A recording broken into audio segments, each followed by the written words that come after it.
Siblings turn on Charles at war over the Queen's billions. Greek jealousy and infighting are tearing the Windsors apart. Hello and a very warm welcome to LVT News. Over the years, King Charles and his siblings have had a few rough patches in their relationships, sure. But it seemed like after the Queen passed away, they were mostly united in their grief. For example, the new king led his brother Prince Andrew, in spite of being in disgrace thanks to his past bad decisions, the front and center for the funeral proceedings, and then Princess Anne and Prince Edward gave us the stoicism we have admired for such a long time. But now, only 6 months after Her Majesty's death and with only a few weeks to go before the King's coronation, the Queen's children have found themselves at odds. Once again, there are reports coming out of the UK suggesting that there is growing frustration between Anne, Edward and Andrew over Charles's refusal to divide Her Majesty's $1.1 billion fortune. A source reports the money was passed from monarch to monarch for no other reason than it's a loophole to avoid paying inheritance taxes, which don't apply to sovereigns, but it is done with the understanding that the king would distribute his mother's riches among his siblings, and so far they haven't seen a cent. And the Mail on Sunday reports that Andrew was in despair over Charles's refusal to share their mother's wealth. Adding insult to injury, the king recently took Andrew's royal security away.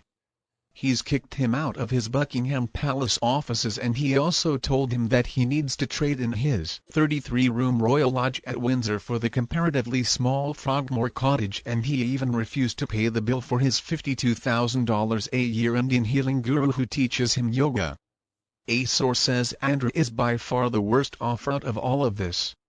At least as other siblings are in danger of losing their homes, Andrew has been getting and Princess Anne and Prince Edward's ears, though, and is basically pushing for an uprising, or at the very least a strong confrontation about the money they feel they are entitled to. He is playing the part of the agitator, and it's thought that Andrew is reminding Anne how hard she works on behalf of her older brother, and he's also telling Edward that the king only recently conferred him with the title of Duke of Edinburgh, and that's something the Queen very openly approved him inheriting upon his father's passing when he married Sophie's and now Duchess of Edinburgh back in 1990. A source says Andrew is pulling out all the stops. He's also getting in Edward's ear over how Charles has made sure the Edinburgh Duke can be passed on to either of his kids, effectively leaving his daughter Lady Louise out in the cold. Andrew is on the warpath right now and wants everyone to know that the king is blatantly working against their beloved mother's wishes. And if Andrew cannot convince his siblings, Anne and Edward, to fight things out with Charles, apparently he's got another plan. Insiders say recent rumors that Andrew is trying to give a telegraph on U.S. television similar to what Meghan and Harry did on Oprah is a warning shot at the king. And Andrew's ex-wife and close friend Sarah Ferguson is also making some noise about writing her memoirs. Insiders are predicting it's not gonna be good for Charles. Charles obviously wants Andrew out of his side, but Andrew isn't going quietly. According to the source, Andrew could prove a very painful thorn in the king's side if he doesn't get what he wants, which is money, prestige, and to keep the royal lodge in his name. In other news, what is going to happen if Meghan Markle never makes peace with the royal family? Well, that's not a very good question. Fact, it should really have been what happens if the royal family never makes peace with Meghan Markle. The royal family haven't done a thing to deserve Meghan Markle's hatred. They don't deserve for her to have turned against them like she has. All of them welcomed her with open arms, and they accepted her as Harry's wife. They even gave her such an over-the-top fancy wedding and reception just to show how much they accepted her. She had a clothing allowance that let her spend $1 million in the 18 months that she spent in the royal family, and these extravagances were not curbed in the when Meghan traveled. It was always first class. There was no expense spared, and she was celebrated wherever she went.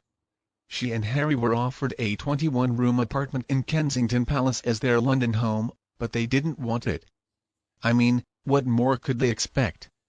And there was only one stipulation: she needed to perform royal duties whenever she was called upon to do There was really only one rule she needed to accept, that the monarch was always going to be number one and that William and Catherine would always be higher up in the pecking order than her, but apparently this was too tough for Meghan to accept. She wanted it all, and if she had to shake hands with people, well, she expected to get paid for it.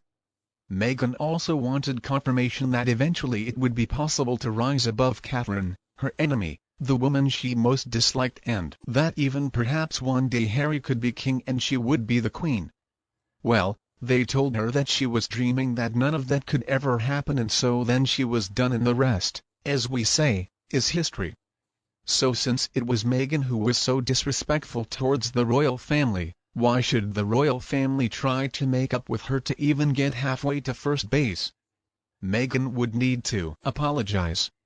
She would need to eat a big slice of humble pie, and she would need to beg for forgiveness for the way that she's acted.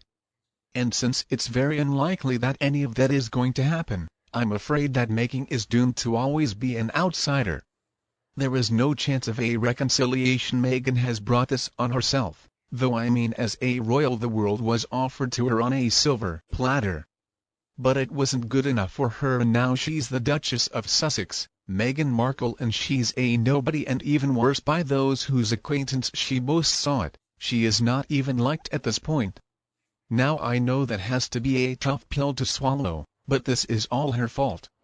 I mean, Meghan was only in Britain for about 5 minutes and she created problems everywhere she went. Then she ran back to North America. She tried to illegally create Sussex royal brand. She sold her new fame and her soul to Netflix, but the result for Netflix were very disappointing. She inspired Harry to publish his privacy to the highest bidder. The British royal family's only response could be, "Don't call US, we'll call you." So if Meghan never makes peace with the family, she's not really losing anything. But I'm afraid Harry's going to suffer big time, and I'm guessing Meghan's trying to influence her children, if they're real, to probably reject England and the family there too. Harry has already made the decision to separate from his family, and that's all because of Meghan, and I'm sure he will live to regret that move as his father and other family members eventually start passing away. And if Charles ends up reducing the number of royals in the UK, then Harry could very well be sacrificed in that reduction. Harry needs to think carefully about his position before his next move. I am afraid it's way too late for him to return to the royal family, and Meghan Markle for sure it's too late. She could never be trusted again. Meghan is a snake in the grass. The truth is, never is a pretty long time, but in the case of Meghan, I'm guessing future generations of being the liner and not quite royals are going to be grateful that she's not around. The story of Meghan is going to be told to every party, all future young princes and princesses, as a cautionary tale of just what can go wrong when you marry too far outside the tent. It will be a case of never ever again allow somebody like Meghan in the royal fold. And do you agree with the views in my video? Please let me know what you think below in the comments section. If you think my video is helpful, don't forget to like and share with your friends and relatives who would enjoy it, and please subscribe to LVT News channel to get more videos in the future. Thank you so much for tuning in. Have a lovely day, and I'll be back to see you in the next